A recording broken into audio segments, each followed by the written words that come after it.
ESPN2 in our brand new, beautiful, unsportsmanlike studios. Thank you to everyone who played a part in this. We are going to go through at some point when it's not the day after the national championship semifinals, maybe a tour of the new studios. When CC is back here, we'll go through a tour of everything. But we did learn one thing, CC, that we have a 26.2 marathon medal here for a completion of a marathon. And, well, per sources, none of us completed a marathon because I know that you and I did not. But Smalls claims to be a marathon runner who did not actually complete a marathon. See, here's the problem, though, Ev. I don't know why we have to let facts get in the way of a good story. If we have the medal up there, I mean, we don't have to do a deep dive. We can just all operate with the assumption that Smalls did it. I don't understand what the problem with that is. Thank you, CC, for the backup here. And now I feel like when I bring in my half marathon medal and my half marathon bib, that it's going to be such a bummer and look so inadequate next to the New York City Marathon bib that they have in there. Is this peer pressure? Are you guys trying to get me to run a full marathon? Because it's not going to happen. No, you can do whatever you want to do. If that's not yours, whose is that? I don't know. My wife ran the New York City Marathon. Question. I did not bring that in. So is there somebody else joining the show that we're unaware of? Yeah, whose bib is that? Ladies and gentlemen, a marathon winner here today. Like, I don't know. Rob, did you run a marathon, our social and digital guy? No. Okay. All right. Anyway, it's been a marathon of a season with the Chicago Bears this year. Great transition. Thank you. Outstanding. Thank you. It was popping. Yeah, like the World Baseball Classic. So if you remember back to early October, Justin Fields has this amazing game against Washington on Thursday Night Football. CC comes in, or Monday Night Football, whatever. It was a weekday game. CC comes in. He says, all right, you got your peak performance. Trade him. Right? Ever since then, CC has been right a million times over on Justin Fields because he's been good. At no point did CC ever say that Justin Fields was not good. He said that you're going to potentially have the opportunity because the Carolina Panthers to find someone better, which would be Caleb Williams. Well, Justin Fields has proven he is going to be a starting quarterback somewhere next year. And now the day after this, the national championship semifinals here with Michigan beating Alabama and Washington beating Texas, Harbaugh's future is in big question. So how does this all tie together? I do wonder whether or not the Chicago Bears at any given point were told, you know what? Harbaugh's not interested. And that Harbaugh may have something else lined up because we see all the reports about Matt Eberflus coming back next year. And I wonder, guys, how that impacts the whole quarterback situation in the NFL. Is Justin Fields the guy for the Bears? Is he the guy somewhere else? Could he potentially impact anything with Harbaugh? How are we looking at what's going on with Justin Fields right now? I think Justin Fields has secured the opportunity to be a starting quarterback in the National League in 2024, although he's not going to be the starting quarterback for the Chicago Bears. I think that ship has sailed. Like, it's been a great story. It's remarkable what they've been able to do, how they've been able to turn their season around. I mean, it's good for the Chicago Bears that they've won 5 of their last 7 games. Congratulations to them. I think what they've done in the second half of the season goes a long ways in terms of Matt Eberflus being able to stay with the team other than Justin Fields. Because think about this. Since the halfway point in the regular season, Justin Fields, even though he's won 4 of the 6 starts that he's had, is 18th in total QBR. I'm sorry, that doesn't preclude the franchise from using the number 1 overall pick, which they secured by virtue of Carolina losing in week 17.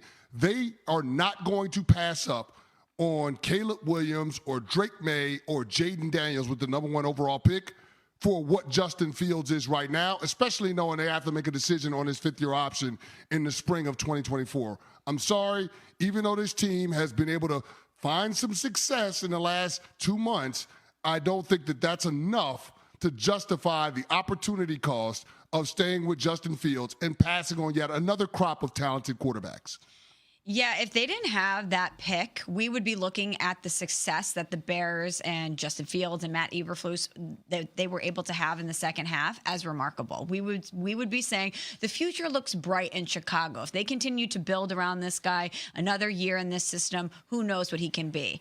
But I just think that pick is too enticing to pass up. Even though Justin Fields has shown enough progress in the second half of the season, as you guys have said, to secure a job as a starter. I just don't know if it's going to be in Chicago, even though just because they draft Caleb Williams doesn't mean that he's going to be the guy either. It's a very interesting conundrum that the Chicago Bears are in because Justin Fields is a talented quarterback. He's an electric player. He's obviously a powerful and dynamic runner. He's shown a lot of signs of success. He loves to be there. Matt Eberflus has done a good job in calming the seas and turning the page. Like, think about all the drama that was happening in Chicago earlier this season, and we're not talking about that. But I just think it's too intoxicating to look at somebody like Caleb Williams and pass up on him. Yeah, and I'm convinced the Bears know they're not getting Harbaugh, which is part of the Eberflus could come back next year. But I agree that I don't think it's going to necessarily be with Fields.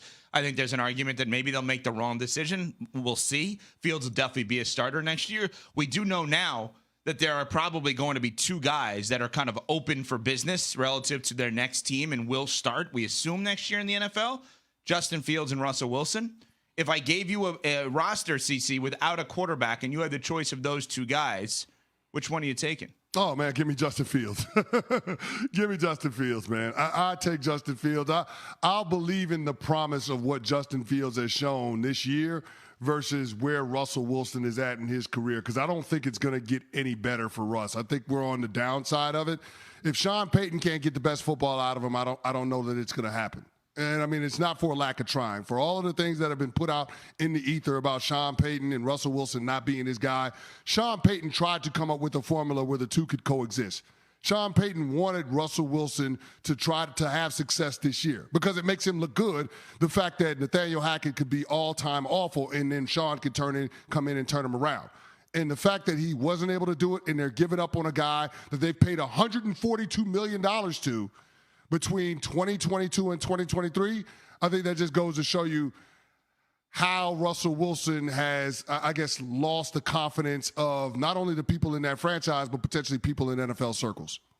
Yeah, I don't know how you pass up on Justin Fields in that scenario. He's 24 years old with that athletic skill set. Why would you choose Russell Wilson, a 35-year-old quarterback, over Justin Fields, who has shown that he can be a starter in this league? I'm with CC. I would go with the promise of Justin Fields over what we know about Russell Wilson. Yeah, I mean, if it's a long-term answer like Atlanta, I totally get it. But, like, Russell Wilson was better than Justin Fields this year.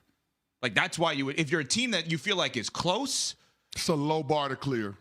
Okay, but I mean, he was. Like, that's the thing. Like, Sean Payton did get a lot out of Russell Wilson this year. I think Russell Wilson proved he was a good teammate and he was coachable. And CC, is this like what they are doing with the threatening playing time versus the contract stuff? Like, where they're not going to play him because of the contract? Like, the CBA and the NFLPA, they're looking into that. Is that stuff legal, what they've done, if all of this is true? Yeah, I mean, I know the NFLPA sent a memo to the Denver Broncos early November saying that if you bench Russell Wilson because of this, then it's illegal. And there's a whole lot of that floating out there. I think this is a simple decision for the Denver Broncos. They're making the same decision that the Las Vegas Raiders did last year with Derek Carr. Like, at some point, you're going to realize the guy is not your future. You don't want to commit to him salary-wise, any guaranteed dollars beyond what you already have to pay him. And so I think they were protecting their rights as a franchise. This notion that the Denver Broncos somehow did Russell Wilson wrong, I just don't get it. Again, they paid him $142 million over the last 2 years. How are they doing him wrong? It's a production business. Is Russell Wilson worth the $70 million they paid him in the first 2 years of that brand new contract? No.